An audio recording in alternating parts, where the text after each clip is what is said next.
Et vous l'avez vu, le sujet de cette table ronde, c'est quel levier pour une véritable autonomie, ce qui évidemment interroge lorsqu'on dit véritable autonomie, à quel niveau on peut être et comment on peut éventuellement s'améliorer avec un certain nombre d'outils.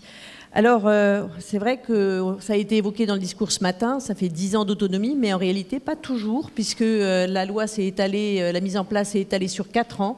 Et en fait, nous sommes entre 6 et 10 ans d'autonomie pour les établissements.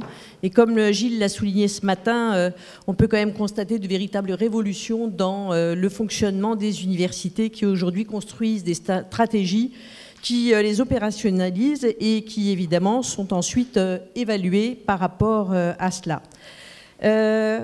Ceci dit, malgré tous les progrès, on se rend compte qu'on est régulièrement laissé en bas des classements de l'EUA.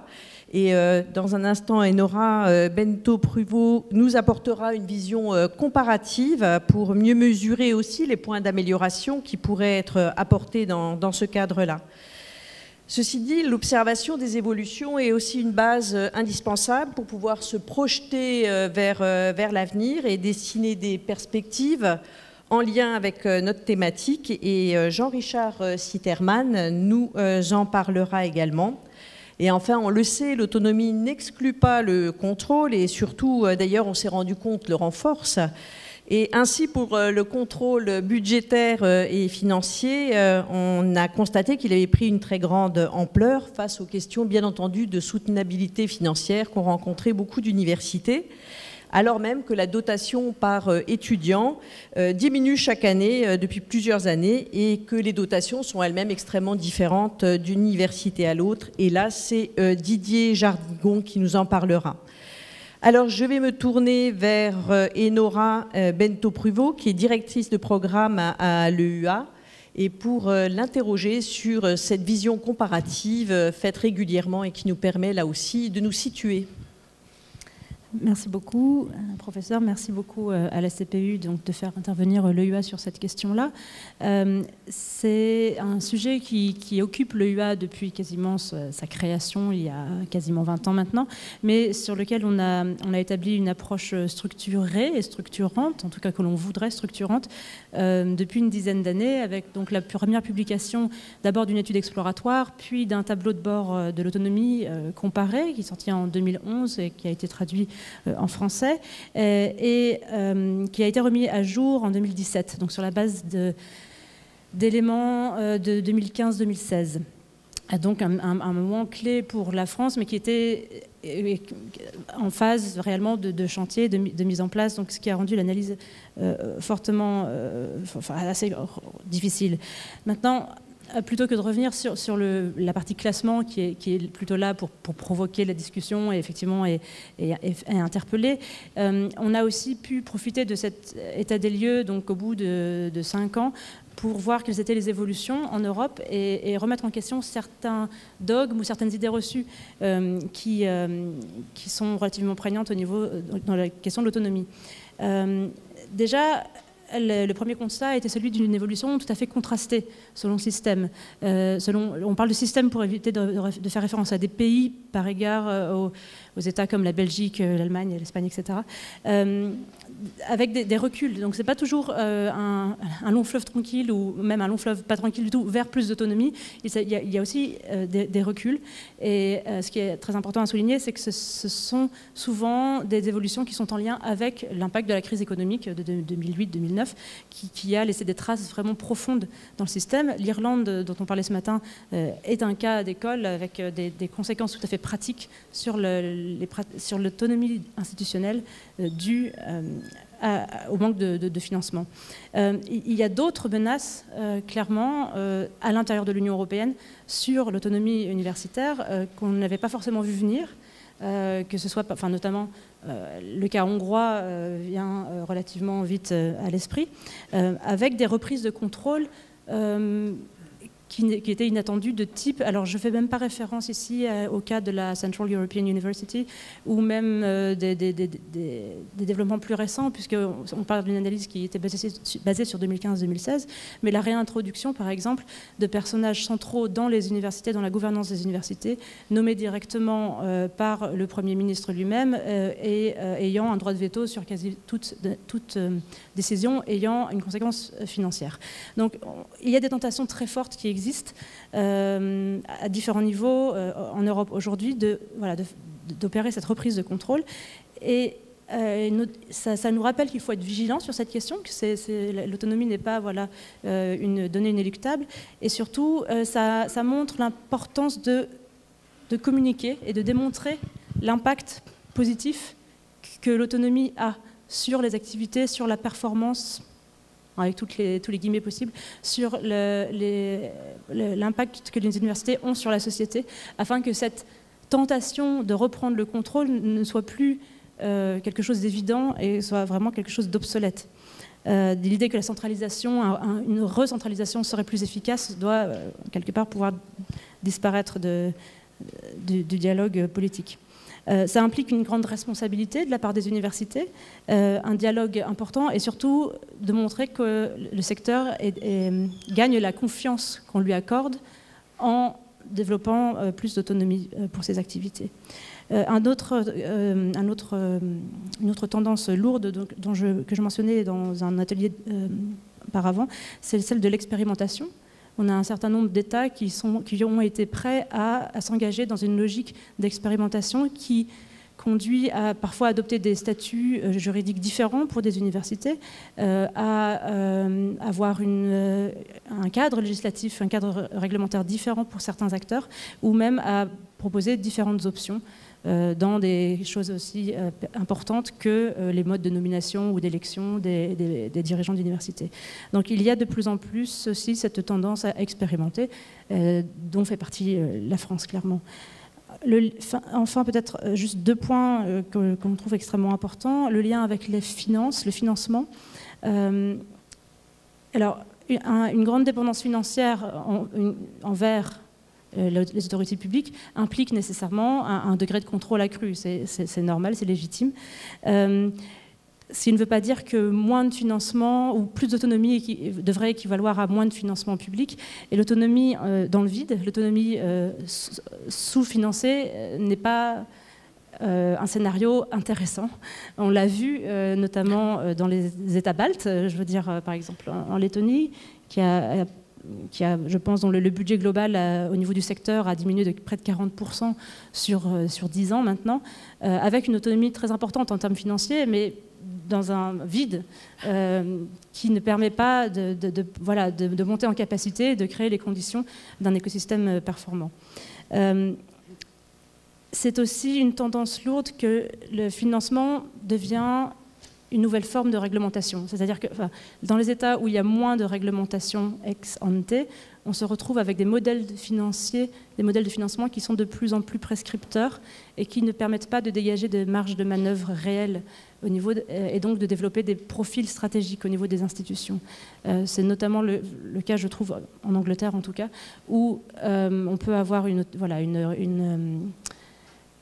un cadre réglementaire souple, mais à la fois de moins en moins de possibilités de prendre de réelles décisions stratégiques, puisqu'il faut courir après tel ou tel financement, puisqu'il faut prouver tel ou tel impact.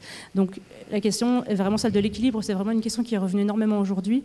En plus de la confiance, c'est la question de l'équilibre du modèle qui se pose.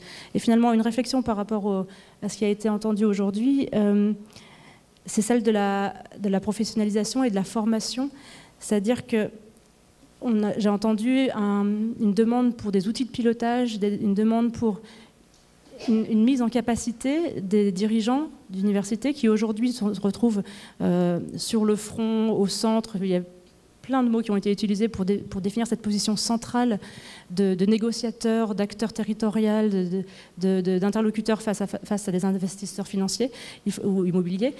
Il faut pouvoir faire monter en capacité les équipes, les dirigeants eux-mêmes, les équipes qui les entourent et tous les relais à l'intérieur de l'institution, dans les composantes, pour permettre d'opérationnaliser l'autonomie. Et il y a énormément de choses qui ont été faites, clairement, mais il existe des modèles intéressants au niveau européen, ailleurs en Europe plutôt qu'au niveau européen, avec des réseaux qui se créent pour essayer d'échanger et de monter en capacité.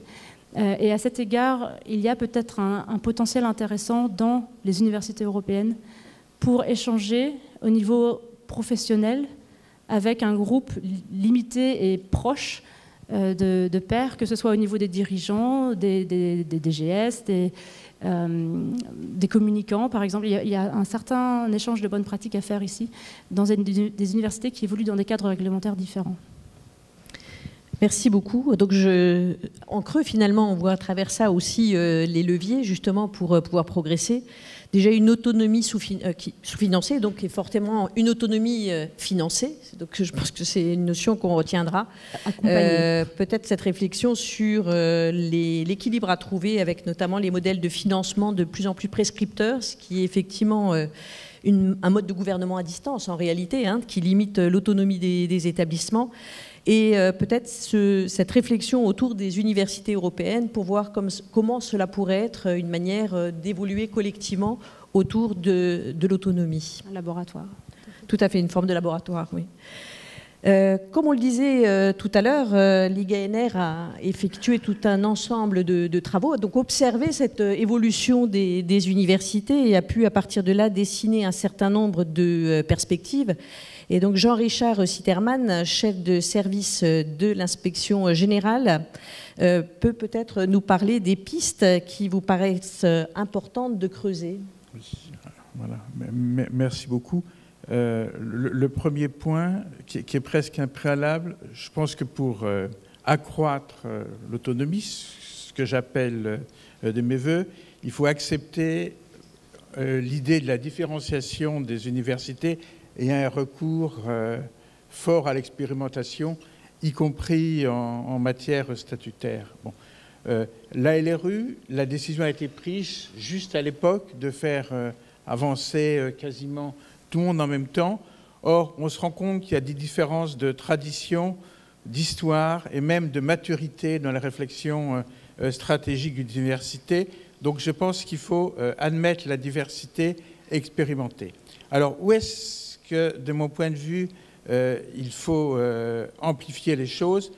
Un domaine fondamental, c'est le domaine de la gestion des ressources humaines. Bon, il se trouve qu'en ce moment, je travaille en appui à la loi programmation, au groupe loi programmation recherche dans ce domaine. Bon, je suis persuadé qu'on a des progrès à faire, qu'il faudra arriver à la dispense de qualification pour les recrutements, à revoir le mode de comptage de délégation de services, à déconcentrer la gestion des agrégés, des BIAT, parce que pour moi, on ne peut pas avoir de gestion des ressources humaines si on n'est pas capable d'avoir un mot sur la promotion des personnels qu'on gère et qu'on doit mettre en place un régime indemnitaire qui soit un régime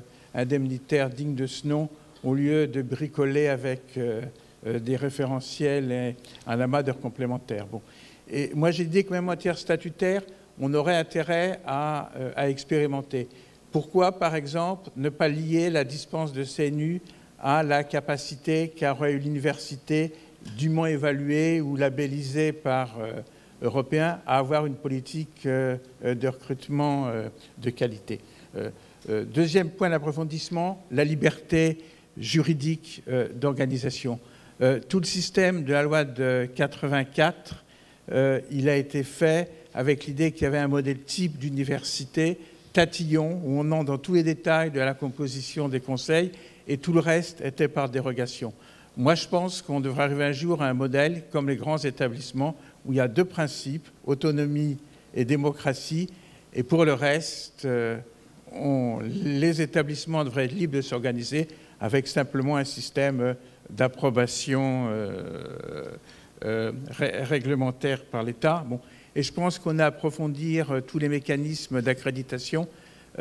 Moi, je n'ai pas encore bien compris toute la différence entre la procédure d'habilitation qui existait avant et l'accréditation. Et je pense qu'on peut progresser dans ce domaine. Bon, il y a bien sûr la valorisation du patrimoine qui est nécessaire. Bon, et puis, c'est clair qu'on ne peut pas avoir d'autonomie approfondie sans un modèle économique et financier sans doute revu. Merci beaucoup. Là, on touche effectivement à tout un ensemble de domaines, ceux qui ont été évoqués d'ailleurs dans le cadre de différents ateliers, même si on n'a pas pu suivre évidemment l'ensemble. Et comme on l'évoquait tout à l'heure, autonomie n'exclut pas le contrôle. Et là, on va parler plutôt de contrôle budgétaire et financier. Et Didier Jarnigon, qui est contrôleur budgétaire en région Bretagne, va pouvoir peut-être nous préciser comment on peut mieux articuler l'autonomie qui suppose quand même une projection pluriannuelle et un contrôle fondé sur une allocation annuelle des moyens. Oui, merci. Donc effectivement, juste pour rappeler en 2 mots que le contrôleur budgétaire régional, donc, qui travaille pour le compte de la direction du budget, ne contrôle pas directement les universités, mais intervient en soutien du recteur pour exercer le contrôle budgétaire. Comme vous l'indiquiez, la bonne utilisation des fonds publics nécessite évidemment des dispositifs de contrôle dont on peut imaginer d'ailleurs qu'ils peuvent être externes ou internalisés. De ce point de vue-là, il y a un certain nombre d'évolutions qui peuvent être en cours.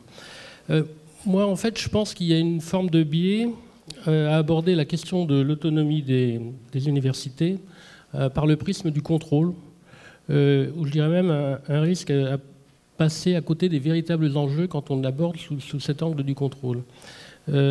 Pourquoi ? Parce que les difficultés qu'on relève dans le cadre du contrôle, en fait, correspondent à des difficultés réelles qui sont constatées. Et se focaliser sur le contrôle, c'est peut-être négliger d'une certaine façon les problèmes de fond qu'il peut y avoir au sein des établissements. Alors, évidemment, tout ça n'est vrai qu'à condition que le contrôle soit un contrôle adapté par rapport à la réalité de l'établissement. En fait, moi, il me semble que sous l'angle budgétaire et financier, le premier levier de l'autonomie, c'est finalement la capacité de pilotage de l'établissement, au sens de sa capacité à analyser ce qui se passe et à utiliser au mieux les moyens qui sont à sa disposition pour conduire la politique qui a été définie. Donc, c'est aussi cette bonne connaissance de ce qui se passe et des mécanismes budgétaires et financiers qui va permettre de faire de la prévision et de la prospective au sein de l'établissement. Alors, en fait, la question que vous posez revient à poser d'une certaine façon la question des agrégats qui sont pertinents pour pouvoir suivre l'évolution, enfin la situation d'une université, évidemment dans un contexte qui est un contexte de pluriannualité, de plus en plus, et qu'il faut prendre en compte. Et c'est vrai qu'aujourd'hui, on raisonne encore avec des agrégats qui sont des agrégats de comptabilité générale, classique, puisque on travaille avec le compte de résultat, le fonds de roulement, et je crois qu'on n'a pas encore tiré tout le potentiel qu'on peut tirer du décret GBCP, avec une double comptabilité budgétaire et une comptabilité patrimoniale. Bon, d'ailleurs, ça peut être vrai au niveau de l'analyse, comme ça me semble être encore vrai au niveau de l'appréciation des critères qui vont déclencher une certaine forme de retour, enfin de plan de retour à l'équilibre, puisque le Code de l'éducation aujourd'hui est uniquement basé sur le résultat et n'intègre pas du tout d'agrégat de comptabilité budgétaire, alors qu'on a une double comptabilité budgétaire et patrimoniale. Si vous permettez, je voudrais, sur des choses très simples, rappeler en quelques mots ce qu'on peut attendre de la comptabilité budgétaire et de la comptabilité patrimoniale, parce qu'il me semble que parfois on n'a pas forcément les idées toujours très claires dans la façon dont on exploite les données qui résultent de ces deux comptabilités. Et avec le risque même que, en fait, on utilise des critères qui correspondent à une comptabilité pour porter une appréciation sur un élément qui ne concerne pas cette comptabilité. Alors, la comptabilité patrimoniale, c'est le modèle économique. Et avec un principe de base, c'est qu'on ne peut pas dépenser plus de ressources qu'on en dispose. Je pense que parfois, il ne faut pas perdre de vue des idées simples. Mais évidemment, tout ça est apprécié dans une perspective pluriannuelle. Et il ne s'agit pas de prendre un résultat, par exemple, pour dire c'est bien, c'est pas bien. Il faut intégrer ça dans quelque chose de pluriannuel. Et il faut à chaque fois analyser les choses pour neutraliser un certain nombre d'opérations qui sont des opérations parasites qui peuvent nous donner des agrégats qui ne correspondent pas à la réalité. Mais de ce point de vue-là, les agrégats classiques qu'on a eu l'habitude d'utiliser, le résultat, la capacité d'autofinancement, le fonds de roulement, demeurent des agrégats tout à fait pertinents pour pouvoir apprécier le modèle économique d'un établissement, que ce soit une université ou un autre établissement. Là encore, avec une idée simple, c'est que si un établissement veut pouvoir financer ses investissements, il doit être capable de dégager de la capacité d'autofinancement pour financer ces investissements. Alors la comptabilité budgétaire, c'est le suivi des flux annuels, mais aussi infra-annuels, pluriannuels, ce qui reste encore assez souvent à déployer. Et puis, c'est vraiment la capacité à distinguer quelles sont les véritables marges de manœuvre dont dispose un établissement, puisque notamment, on va distinguer la trésorerie fléchée, la trésorerie gagée, et donc la trésorerie qui est disponible pour un établissement, celle qui lui permet d'avoir véritablement des marges de manœuvre. Et puis évidemment, il y a la vision annuelle en autorisation d'engagement en crédit de paiement qui doit permettre de gérer la pluriannualité, sachant évidemment que tout ça doit être fait dans une perspective dynamique, hein, c'est-à-dire qu'il ne s'agit pas uniquement de faire une programmation d'AECP à un moment, mais encore faut-il la faire vivre derrière et la faire vivre en permanence pour l'actualiser et lui donner tout son sens, ce qui, dans un certain nombre de cas, reste encore à faire. Et puis, la comptabilité budgétaire, c'est l'appréciation de la soutenabilité qui, évidemment, en termes de contrôle, est un élément extrêmement important.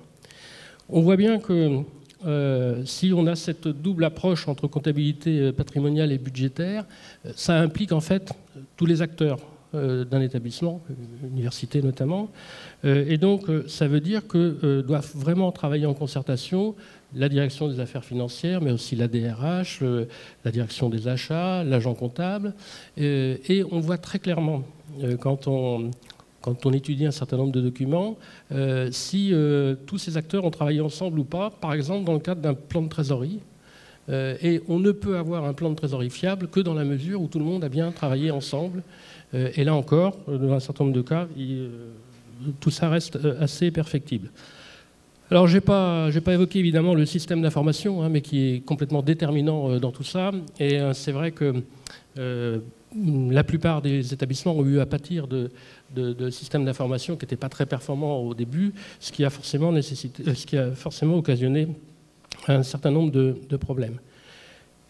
Alors j'ai évoqué le décret GBCP, mais simplement pour les citer, la capacité de pilotage, de la façon dont moi je vois les choses, c'est aussi un certain nombre d'autres éléments, une connaissance fine de la masse salariale, évidemment. Mais quand je dis connaissance fine, je vais prendre une illustration très concrète. Il y a par exemple dans le plafond 2, c'est-à-dire les gens financés sur ressources propres, je crois qu'il y a une distinction importante qui peut être faite entre les ressources propres qui sont directement liées à l'activité et celles qui ne sont pas directement liées à l'activité, parce que ça donne des marges de manœuvre tout à fait différentes, ou ça donne une rigidité tout à fait différente.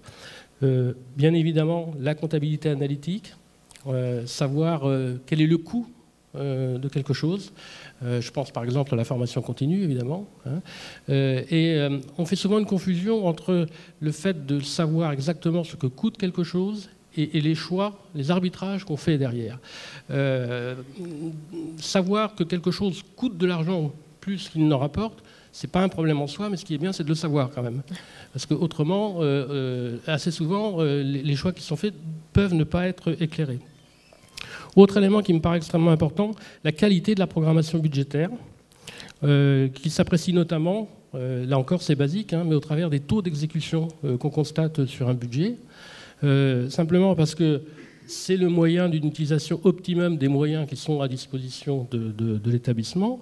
Et puis, c'est la capacité à avoir des marges de manœuvre pour redéployer des crédits qui sont ouverts. Autrement, ça veut dire que si on a un taux d'exécution faible, eh bien, il y a une partie des crédits qui, finalement, ne vont pas être utilisés dans l'année. Donc, ça réduit les marges de manœuvre. Donc, d'une certaine façon, ça réduit l'autonomie de l'établissement. Et tout ça, ça ne marche, évidemment, cette qualité de la programmation, que dans la mesure où il y a un dialogue budgétaire complètement efficace au sein de l'établissement. Donc là, on tombe sur l'organisation du dialogue à l'intérieur de l'établissement. Et je finirai par le dispositif de contrôle interne financier. On pense souvent à un contrôle interne comptable, mais le contrôle interne budgétaire est extrêmement important pour la bonne utilisation des crédits. Je pense que c'est vraiment quelque chose qui, dans beaucoup de cas, reste encore complètement à déployer. Donc, en résumé, sur cet aspect-là, le premier levier de l'autonomie, pour moi, c'est quand même la connaissance, la qualité de l'information dont on dispose, parce que la connaissance, c'est la maîtrise, et que c'est à partir de cette maîtrise qu'on va pouvoir effectivement faire de la prospective et intégrer les éléments qu'on voit dans un cadre beaucoup plus large. Merci, mais je crois effectivement, enfin, on a pu constater souvent que passer parfois quelques premiers échanges un peu rugueux dans le cadre de ces contrôles, c'est se rendre compte aussi qu'au final c'est un accompagnement aussi et que l'identification des marges de manœuvre d'une manière beaucoup plus précise, et comme vous le dites à juste titre, c'est véritablement des éléments de notre autonomie aussi, parce que c'est sur ces marges de manœuvre que l'on peut porter véritablement notre stratégie.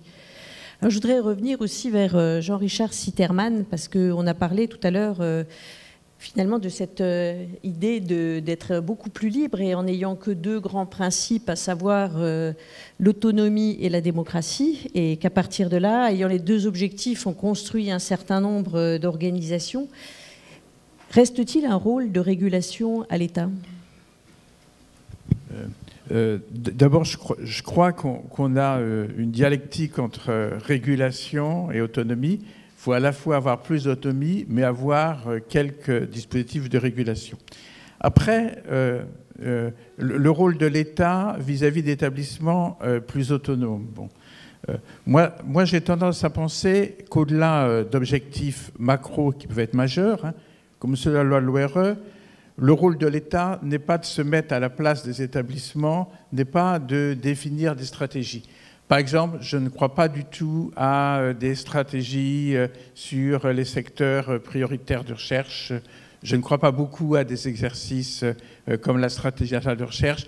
Je ne crois pas non plus à une stratégie qui dise qu'il y a des priorités par pays international, parce que les établissements, beaucoup d'établissements sont à même de faire leur propre choix stratégique. Bon.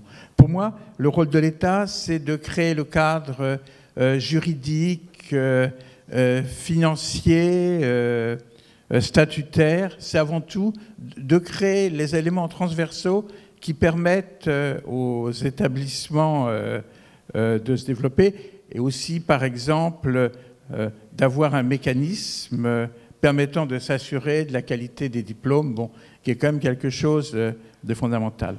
Alors après, comment se fait l'articulation entre les priorités de l'établissement et l'État et l'établissement? Bon, moi, je crois que le contrat qui a eu beaucoup d'utilité, je ne le renierai pas puisque j'étais un de ceux qui ont participé à son lancement, c'est quelque chose contrat pluriannuel, qui a perdu beaucoup de sa force et de son efficacité.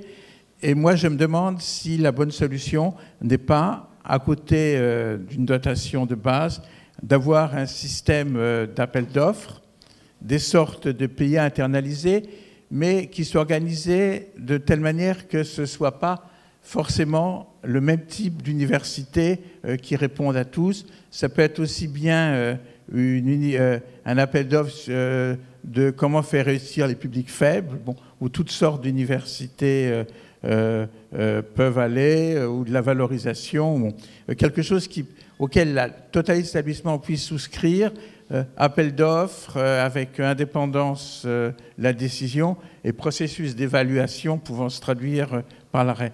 Donc moi j'ai tendance à penser que finalement l'État, son instrument, à côté d'une dotation permettant à l'établissement de fonctionner, c'est un système d'appel d'offres sur la longue durée.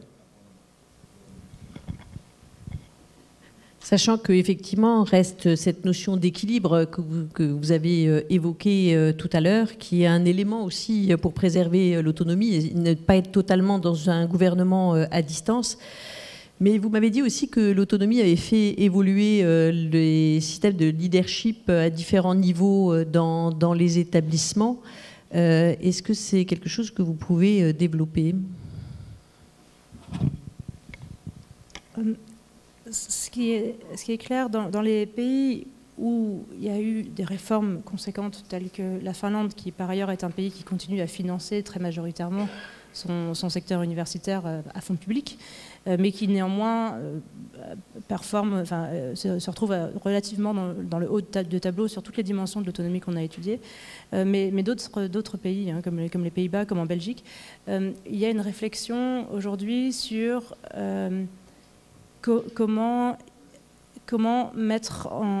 exploiter les opportunités qui existent et comment opérationnaliser l'autonomie, donc,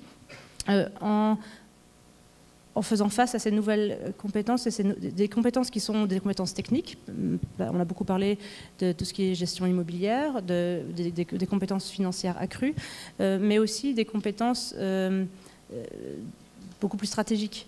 C'est-à-dire il faut, alors, dans un modèle où les équipes dirigeantes sont élues, ce qui leur donne énormément de légitimité, il faut pouvoir les accompagner avec des outils, donc on a parlé de système d'information, des outils qui permettent de faire émerger l'information, mais aussi avec des opportunités pour monter en compétence sur ces développements de profils stratégiques. Et ça se trouve, ce n'est pas une question qui est uniquement réservée au système, à l'équipe centrale, mais qui est relayée dans les composantes, au niveau des doyens et autres acteurs clés qui sont des acteurs aussi de changement, des acteurs qui vont permettre de faire évoluer la culture de l'université vers une approche plus proactive de l'autonomie. Donc on a vu que la diffusion en fait, à l'intérieur de l'établissement est quand même quelque chose qui n'est pas évident. Et ça, c'est une question qui est extrêmement actuelle et prégnante pour de nombreuses universités. Ce n'est pas du tout une spécificité française de ce côté-là. Et dans les cas où l'autonomie, les réformes ont permis en fait, aux universités de repenser leur structure, c'est une question qui est extrêmement importante. Donc, par exemple, on a des fusions de départements ou de composantes, selon les termes qu'on utilise. On a des restructurations totales avec l'émergence de collèges, comme on voit en France, etc. Donc, il y a différentes choses qui se font. Et l'idée, c'est de pouvoir rendre les acteurs clés de ces composantes à même de prendre cette dimension stratégique, en plus de leur rôle légitime de représentants élus, mais aussi de pouvoir acquérir cette nouvelle dimension.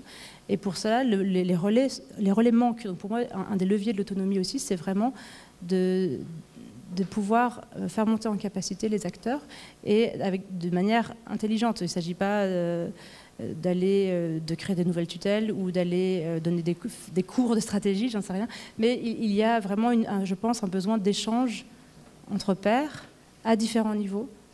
Et je pense qu'aujourd'hui, l'échelon européen est un niveau intéressant pour être confronté à des pratiques différentes et confronté à des systèmes où les choses ont évolué aussi rapidement, peut-être différemment, mais qui ont aussi confronté les leaders à des questions de conduite du changement, tout simplement. Et je pense que le cas français, avec la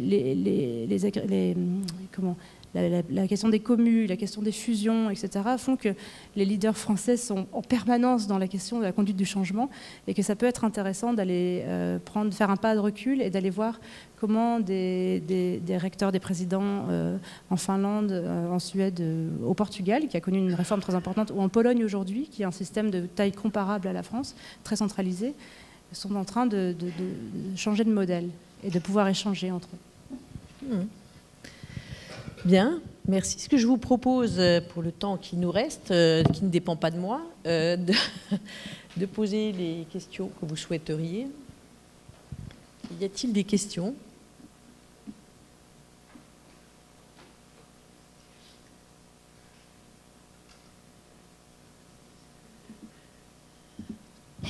Je vais en poser encore une, sinon à M. Jarnigon. Parce qu'en fait, lorsqu'on est dans ces moments d'échange, notamment en contrôle a priori sur le budget, on a toujours cette exigence aussi très forte, dès qu'on a inscrit une recette, d'avoir un titre qui le justifie. On pourrait aussi imaginer, dans certains cas, d'avoir un budget en déséquilibre. Est-ce qu'à un moment, la confiance que vous commencez à faire et qui est de plus en plus grande, je l'imagine, vis-à-vis des universités, va vous amener aussi à prendre certains risques ? Alors, là encore, je pense que le contrôle n'a pas d'objectif propre et n'a pas de besoin propre. C'est-à-dire que si on prenait des risques en termes de contrôle, ça veut dire que l'université prendrait des risques. Bon. Et c'est ça qu'il faut être capable d'apprécier. Moi, il me semble qu'aujourd'hui, on est sur des critères qui sont des critères beaucoup trop basiques pour apprécier les difficultés éventuelles d'une université. Comme je l'indiquais tout à l'heure, on dispose aujourd'hui d'une double comptabilité budgétaire et patrimoniale. Et je crois que c'est vraiment le croisement de ces deux comptabilités qui doit permettre d'avoir une situation, qui peut permettre d'avoir une situation éclairée de l'établissement. Donc, je pense qu'un agrégat pris isolément n'a jamais aucun sens.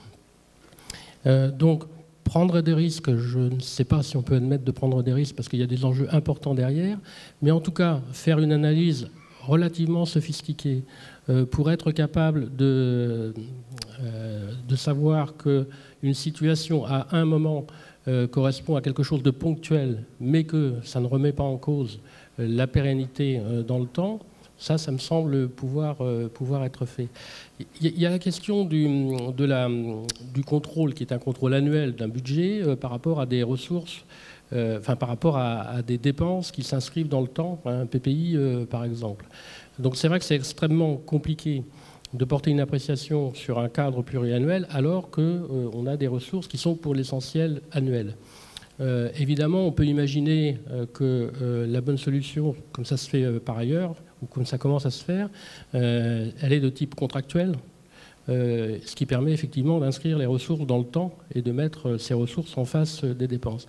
Mais je crois que même aujourd'hui, avec si on a une bonne connaissance des opérations, qu'on analyse bien les choses, on est quand même capable de déterminer une trajectoire pluriannuelle et donc d'apprécier après chacun des budgets annuels dans le cadre de cette trajectoire pluriannuelle, ce qui veut dire qu'à certains moments, on peut avoir des agrégats qui paraissent un peu négatifs, mais si on est capable de les intégrer dans une trajectoire pluriannuelle, à ce moment-là, ça ne pose pas de problème. Mais ça, c'est la question de l'université, avant d'être la question du contrôle. C'est elle qui peut faire ça. Parce qu'après, rien n'empêche de faire un contrôle intelligent par rapport à ce qui a été défini par l'université. Le tout, c'est vraiment la visibilité de ce qui est fait par l'établissement pour être capable d'apprécier quels sont effectivement les risques et si ces risques sont suffisamment cantonnés pour être acceptables.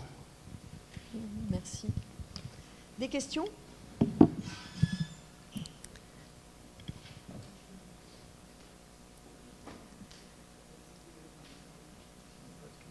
On va peut-être, effectivement, dans ce cas-là, peut-être juste faire un petit rappel de ce qu'on a relevé ici. Je crains que tu n'aies pas le temps. Je n'ai pas le temps, mais simplement dire que l'autonomie financée, qui peut être aussi un message pour la ministre d'ailleurs, sera un point sur lequel s'appuyer. En tout cas, un grand merci à nos intervenants. Et je crois que nous allons terminer cette table. Oui.